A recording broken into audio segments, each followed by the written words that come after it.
ఒక సంవత్సరం వాడినటువంటి అయ్యప్ప మాలలు ఆ బట్టలు మళ్ళీ వాడచ్చా? ఆ మాల బంగారంలో చేశారా, వెండిలో చేశారా? మామూలుది కాబట్టి చెత్తలో పడేస్తారు. బాగా వచ్చింది, దాన్ని బంగారంలో తయారు చేయండి, పడేస్తారేమో.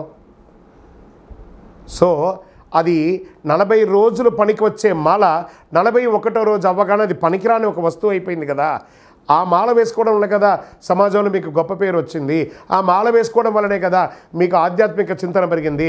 అవన్నీ చేసి పొంది ఆ దీక్షలో ఉన్నటువంటి నామస్మరణ, ఆ శబరి దర్శనంలో ఉన్నటువంటి అనుగ్రహము, అవన్నీ పొందిన మాలను, ఆ బట్టను మన ఇంట్లో పెట్టుకుంటే ఇంకా ఐశ్వర్యవంతులం అవుతామా?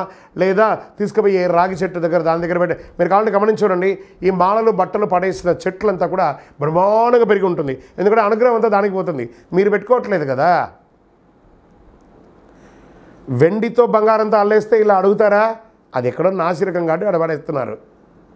ఇంకా వీటి వెండితో బంగారంతో అల్లిచ్చి పడేస్తానని చెప్పండి, మేము వచ్చి తీసుకుంటాం.